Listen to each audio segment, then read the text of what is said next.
And happening just moments ago, it's a major announcement from Norton Hospital today. Norton Children's Hospital specifically. The hospital system is expanding their pediatric and child health care right here in Louisville. And it's our top story for you at 5. Hi, everybody. I'm Doug Proffitt. And I'm Connie Leonard. Within the last hour, the mayor and governor joined hospital officials for the announcement to be built in eastern Jefferson County. Huge number of acres there located near Blankenbaker Parkway and I-64. WHAS11's Jose Alonso and photojournalist Aspen Hester are there covering it. And Jose, this would be a big hospital with emergency care for children? Doug, that's right. They're looking to build an entire brand new big pediatric medical campus, and that announcement was made by the Norton Healthcare CEO, that's Russell Cox. And he said this is building on the momentum of what they were able to do just half a year ago over in West Louisville with their West Louisville Hospital. But we're standing right here live in this field. I'm going to show you. It's not much more than a field. We have a tent where they're still speaking and some balloons as well with some renderings laid out. But we want to go ahead and take it to that video that Norton Healthcare did share with us so you can get a better look and a better understanding of what's going on. Now, this new pediatric campus will sit on more than 150 acres of land. They also shared some very early renderings they say could change after public input. The CEO and Governor Andy Beshear say this is a large step in making Kentucky a destination for children's health care. This hospital will be part of the first phase of a new Norton Children's Pediatric Medical Campus.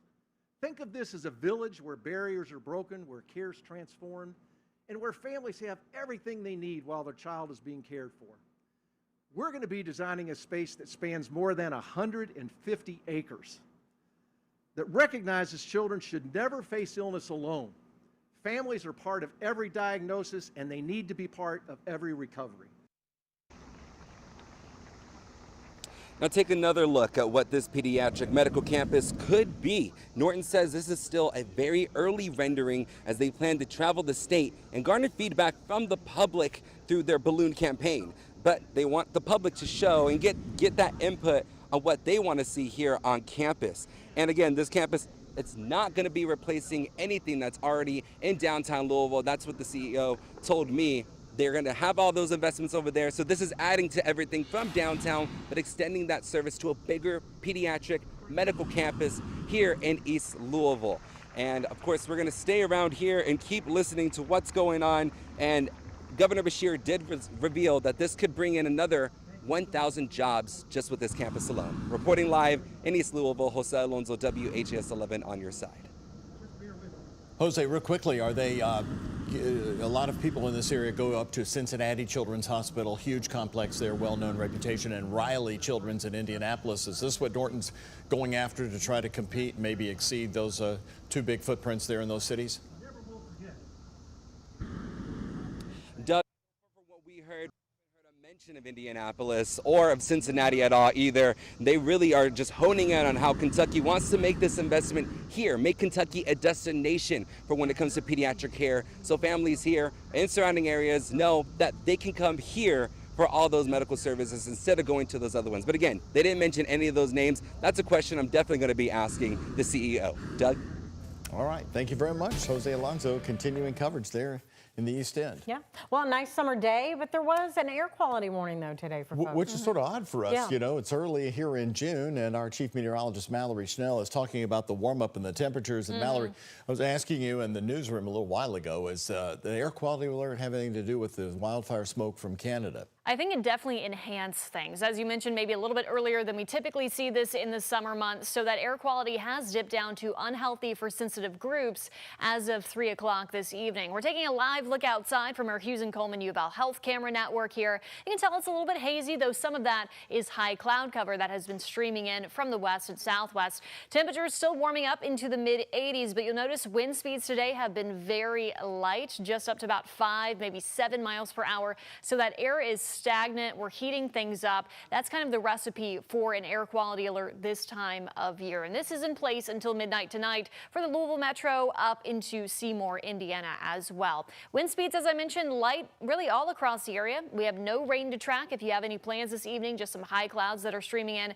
from the west and southwest. So if you are heading to the Lou City match, kickoff is at 8 p.m. Expect temperatures in the lower 80s and overall a nice evening outside, of course, of those air quality issues. Tonight, temperatures will drop into the low to mid 60s under partly cloudy skies. And then tomorrow, trending even warmer. That's ahead of some weekend rain chances. I'll be talking much more about that coming up in our 7-day forecast.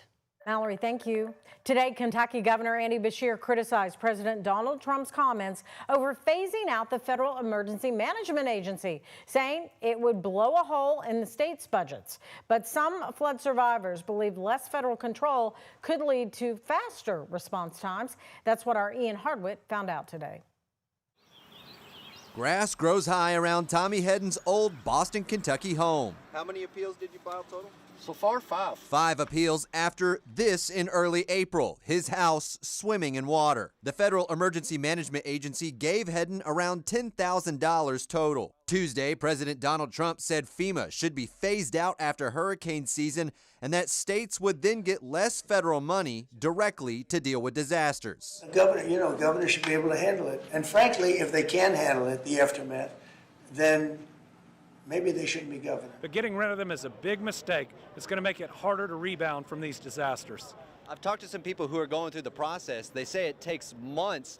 They would like to see more state control because they believe that will speed things along. Do you see that as a possibility? It's not who controls it, it's the amount of federal laws and regulations that have been put in place. Now, if they want to give us a block grant and remove those regulations, yeah, we can do it for less and we can do it faster, but that's not what Congress is looking to do. Beshear also said FEMA's hazard mitigation program, which would buy out people like Hedden from their flood-prone homes, is still waiting on Trump's approval. It is a bureaucratic nightmare. In Louisville, Ian Hardwick, WHAS11 on your side.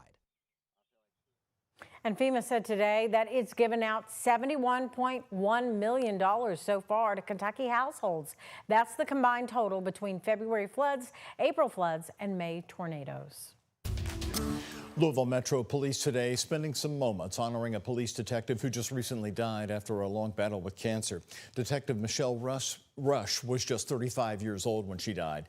She was with the police department for 10 years as a child abuse investigator. Her work was always commended, her 2 sergeants saying that she was the best detective they had. During her own diagnosis, she helped care for a young victim of abuse, an 8-year-old girl so emaciated she weighed 22 pounds. Metro Police Deputy Chief Emily McKinley said today that this case best described her work ethic. The doctors said that this was the worst case that they have ever seen. And, that's one thing for detectives to get this case, but Michelle loved the work she did, and she loved the victims and the people that she served, especially the kids. And she visited this girl in the hospital daily, every day. Even on her days off, she went and visited this little girl in the hospital. The Metro Police Foundation, LMPD Foundation, does have a fundraiser up right now to help Rush's family cover funeral expenses. Her visitation, by the way, is going to be this Sunday from noon to 8 p.m. at the Ratterman Brothers Funeral Home in Middletown. That's 12,900 Shelbyville Road. You can help cover the expenses. You can find more info at lmpdf.org, and they do want to warn you that there are many fake Venmo accounts out there using the LMPD Foundation name. So be careful that you are sending your money to the right account. Well, Hoosiers are starting to learn the real-world impacts of a massive tax bill in Indiana. Senate Bill 1 freezes the amount local governments can tax and makes it harder to increase tax revenue. But this means public services are on the chopping block. In Floyd County, recycling is the first to go. The department's director has been told there could be some restructuring of county services, which could impact his department. They serviced about 56,000 Hoosiers last year alone. We service approximately 35 local businesses, along with schools and government centers. So what is that group going to do? What's the schools going to do with all that recycling that we pick up? The council president also told WHAS11 selling the Pineview Golf Government Center could be an option where they host their meetings. It could be another way to cut back. So the building houses organizations like the Open Door Youth Services, which now will either have to purchase the building or relocate.